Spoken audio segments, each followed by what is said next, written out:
Welcome to this Jets Overtime mock draft special presented by Dunkin'. The Jets run on Dunkin'. We'll be open in the draft. You know, we've got 8 picks. We like where we're picking. It's very important. It's critical, like you said, and we feel good about our ability to do that. And we got 8 picks this year, and we'll start doing that. Listen, that's what we always want to do, is get the best player, and hopefully that player can fit a need for us.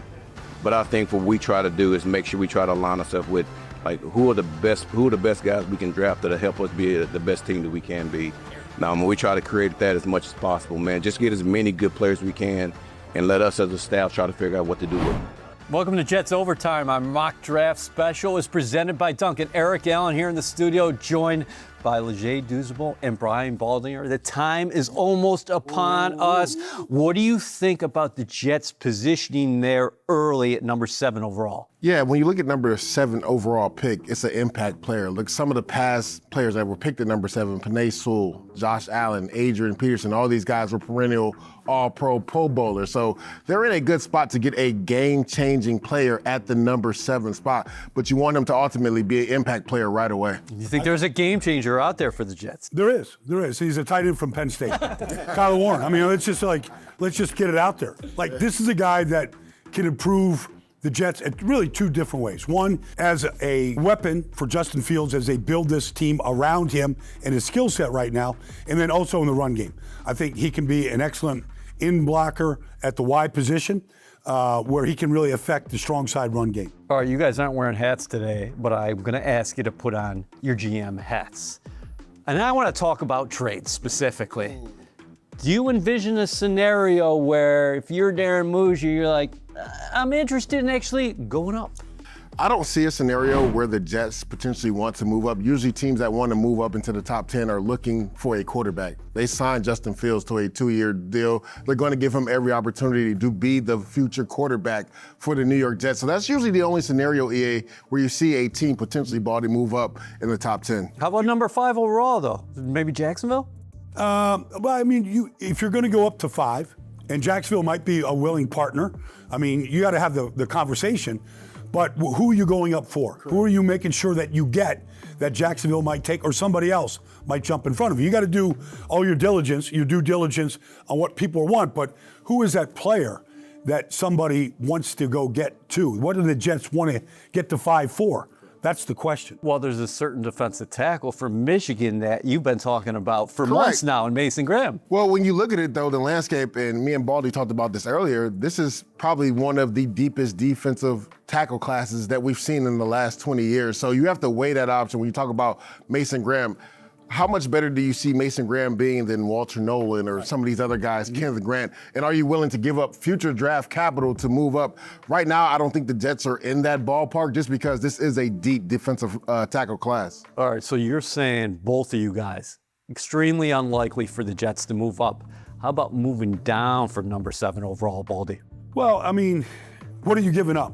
Like, if there's a great player at 7 that you covet, tight end, offensive tackle, defensive tackle, you covet a great player at 7, can you still get that player if you move back?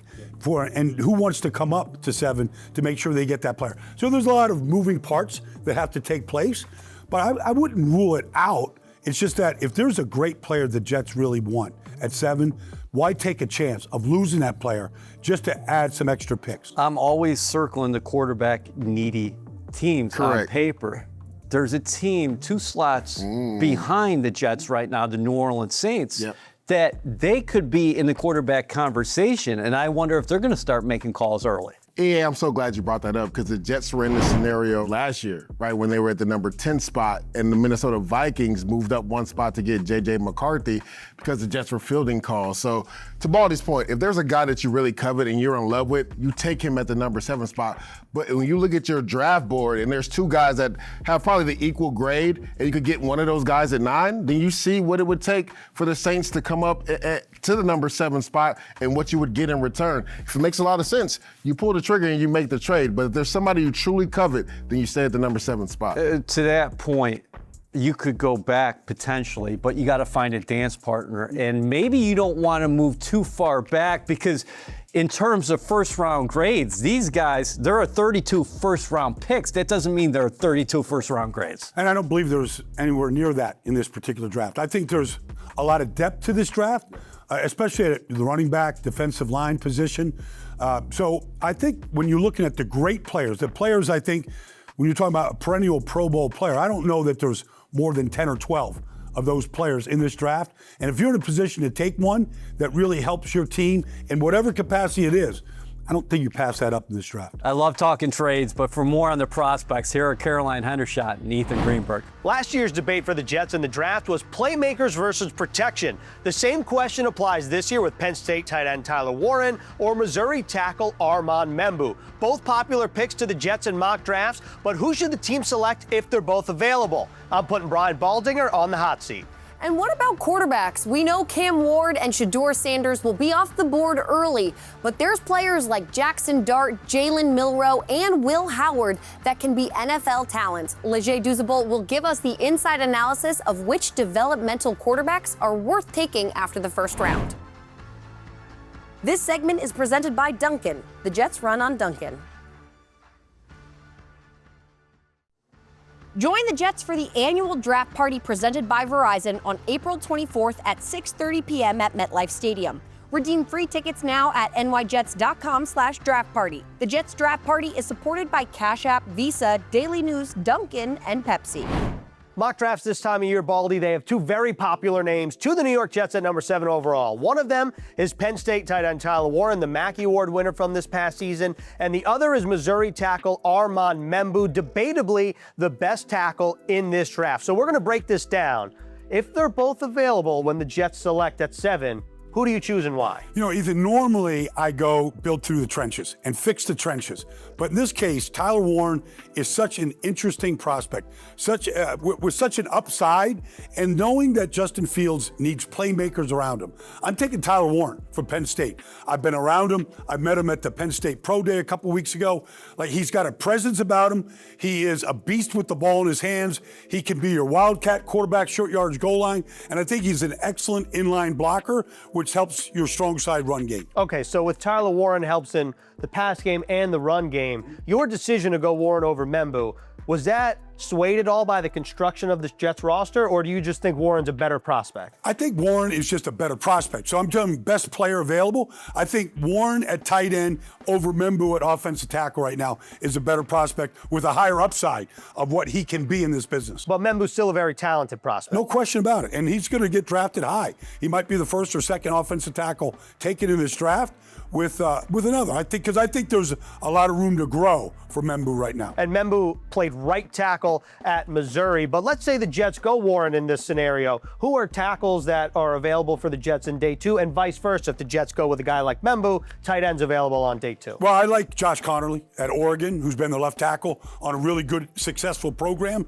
right there. I think Donovan Jackson at Ohio State, who started at left guard, went to left tackle when Josh Simmons got hurt, came back at guard. I think he can play inside or outside right now. If you're trying to get the best 5 on the field, both those guys would make a lot of sense, maybe at number 42. And you like Mason Taylor, the LSU tight end as well. Well, this is a good draft for tight ends. And so you look at Mason Taylor, Elijah Arroyo right now. Those guys probably are going to be day 2 selections, but this is a good tight end class. Both those guys, Taylor and Arroyo, are excellent prospects. Okay, so Baldy says Warren over Membu. That is the debate. It is settled. And coming up next, Caroline and Leger, they're breaking down developmental quarterback prospects. This segment is presented by Dunkin'. The Jets run on Dunkin'. Jalen Milroe, his athleticism, the weapon that he is as a runner. A lot of traffic, but he breaks free. Jalen Milroe. Y'all here to see us put on a show today, man. Will Howard, made some big-time throws. When it mattered most, he played his best football. Shuck out of the pocket. He's going to run for it. Dives! Somersault into the end zone. I really like him as a polished passer. What might be more impressive is getting Syracuse to 10 wins, yet he lifted everyone around him level of play. While quarterbacks are always the hot topic of every NFL draft, this year's class is not as deep as last year's, per se. But that does not mean there aren't any diamonds in the rough. So, Leger, we're going to go through some developmental quarterbacks that might go day 2 or 3 that the Jets might have their eye on. So, between Tyler Shuck out of Louisville or Jalen Milroe out of Alabama, who would you pick for the Jets and why? Caroline, I lean towards going with Jalen Milroe. The Jets brought in Justin Fields, and when you talk about an elite athletic quarterback, that's what Jalen Milroe provides. Just turn on that LSU tape, turn on that Georgia tape. There's a lot of guys that are gonna probably go first, second, third round. He was the best athlete on the field that day. Yes, he has the big arm, but he struggles with intermediate throws and throwing with layer throws as well and throwing with touch. But this is a guy that has high upside. And if a team gets him in the second, third round, say the Jets, he's going to be able to develop and sit for a year or two. I just think from the schematic standpoint, taking a guy like Justin Fields, Jalen Milroe has that same skill set. All right, what about if the only quarterbacks left on the board when the Jets pick day 2 or 3 are Will Howard out of Ohio State or Kyle McCord from Syracuse? Ooh, that's a tough one because I really love Kyle McCord. The one thing that I love about Kyle McCord, you always talk about what a quarterback's makeup mental is made of, right? This guy went through it all at Ohio State, then transfers to Syracuse. And Syracuse was kind of a dying program, and he leads them to double-digit wins. But again, I just think because they took Justin Fields, I would lean towards taking Will Howard, the skill set there. Interesting thing, I didn't know how big Will Howard was, Carolyn. I saw him at the Combine. He's looking at me in my eye, and I'm 6'4" and 3/8. Now, again, I'm 6'5", but the Combine gave me 6'4" and 3/8. So Will Howard was looking at me eye to eye, and then he's physically imposing. He's almost 240 pounds. You saw that. He's kind of like Mr. Houdini in the pocket. He knows how to get out of trouble. And he transfers to Ohio State with the expectations being so high, leaning all on him. And after that Michigan loss, I asked him about that. I said, how did you galvanize and keep the team together? He was like, it was us versus everybody else because we knew what it was going to be like after losing the game. That's what they call it, the game. And he went out there and put on a great performance throughout the college football playoffs. His offensive coordinator put the game in his hand, and he showed up when the lights were the brightest. So I would lean towards Will Howard. Now, quick last one for you. I'm not saying anyone is going to be the next Brock Purdy, but do you feel like there's someone who's maybe slept on in this draft that I didn't just mention that you have your eye on? I would say a guy like Riley Leonard. Now, he struggled at times when it comes to throwing the ball with consistency and accuracy down the field, but he's one of the toughest quarterbacks in this draft. And he's a guy that's probably going to go 5th, 6th, maybe even 7th round. That if you can develop and get the arm talent to match the toughness and grit, he could be a gem for you. All right, those are some great names to look out for in later rounds, day 2 and 3. But coming up next, we are all going to be picking our own mock draft with rounds 1 and 2. This segment is presented by Dunkin'. The Jets run on Dunkin'. Join the Jets for the annual draft party presented by Verizon on April 24th at 6:30 p.m. at MetLife Stadium. Redeem free tickets now at nyjets.com/draft party. The Jets draft party is supported by Cash App, Visa, Daily News, Dunkin', and Pepsi. Welcome back to Jets Overtime. Our NFL mock draft special is presented by Dunkin'. Eric Allen alongside Leger Douzable and Brian Baldinger. All our work has led us to this point. Let's bring in Caroline Hendershot, Ethan Greenberg. It is time for a big make your case because it's mock draft time. Okay, here's the deal. We're going to go through the Jets' first 2 selections, no trades in the scenario, and I'm the commissioner. We're starting with you, Caroline. You're on the clock. All right, at number 7, I'm going to go with defensive tackle Mason Graham. I know we've talked about him a lot, but I really do believe if he's on the board at 7, with that talent that he has, the Jets cannot pass him up. And here's my thinking. Quinnen Williams was so productive in 2022. That was when that D-line had 45 sacks that year. Quinnen Williams had 12 of them. So if you put someone next to Quinnen that is equally as productive or is learning under his wing, he can then be a little bit more free to play. He was double teamed, triple teamed last year a lot. So if you match that kind of output next to him, I think that D-line could be even more explosive. So this is NFL draft season, but it's also baseball season. I'm throwing a big-time curveball, and I don't think Jets fans will be necessarily happy with this. Maybe they will be. Surprise me, Jets fans. I'm going with Jalen Walker out of Georgia, and I understand that this isn't a need, but you take a look at what Jalen Walker can provide in the defense. You should think about what Steve Wilks likes to do. He likes to dial up the heat. Jalen Walker can be lined up anywhere in the front 7. You want to put him at linebacker, edge rusher, and when you think who the Jets play twice a year, and the Buffalo Bills and Josh Allen, to be able to utilize a guy like that as a spy, to have speed at both positions at linebacker, and with Jermaine Johnson and Will McDonald, this makes a ton of sense. Even though it's not a need, Jalen Walker is debatably a top 5 prospect in this draft. Ethan, I want to identify a playmaker on offense right now because honestly, they lack playmakers. I want Tyler Warren right now from Penn State because they need a guy that can work the middle of the field, that can be a home run hitter, that can build around Justin Fields right now. They need Garrett Wilson, Tyler Warren. He's also going to help them in the run game because I think he's a true wide tight end, can help in the strong side run game right now. And oh, by the way, if they outlaw the tush push, I'm entering Tyler Warren to be my guy down the goal line, short yardage, 4th downs. You want to sustain your offense, keep Tyler Warren on the field. He has that ability to do it. He did it at Penn State. I think he could do it at this level. Baldy, I like that pick, but games are won in the trenches, and the Jets have a chance to solidify their starting 5. Missouri offensive tackle Armand Membu should be the pick. Thought about it. 4 of the starting 5 spots are already taken on the Jets. You took Olu Fashanu last year. You got John Simpson at guard next to him. You also have AVT, Joe Tippmann. Why not solidify the offensive line? Head coach Aaron Glenn already talked about how he wanted to have a 3-headed monster at running back. You have the subsequent running backs to run the football, and you have an athletic quarterback who essentially turns into a running back in the open field. How do you help him out? You get an offensive line that can block up front and protect up front. Armand Membu should be the pick.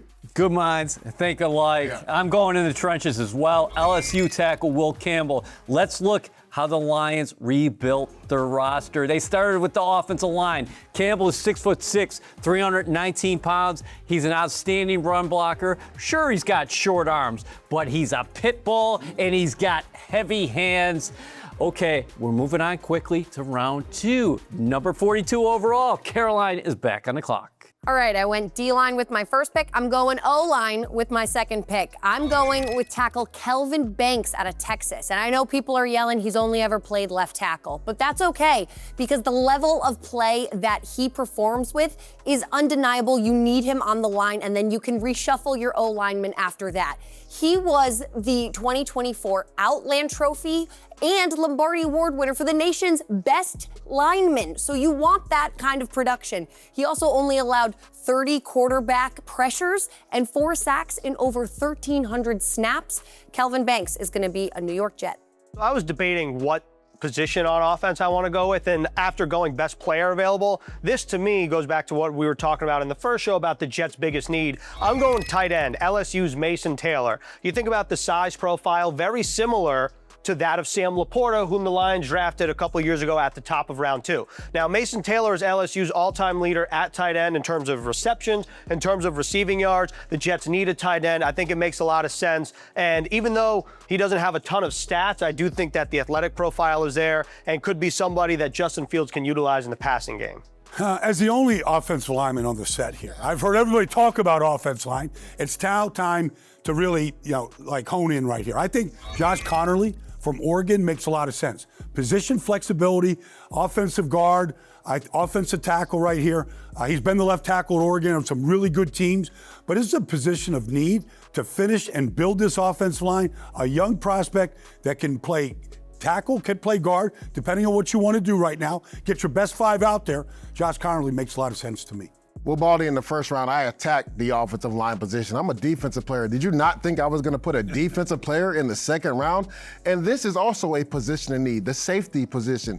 Andrew Makuba, the safety out of Texas. You're talking about a guy that in the alley can take out any ball carrier, any receiver, also has the speed to play middle field safety. But he's a guy I think that can start right away at strong safety in your defense. When you look at the Jets' current roster, a lot of free safeties on the roster. Isaiah Oliver, Tony Adams, you signed Andre Sisco.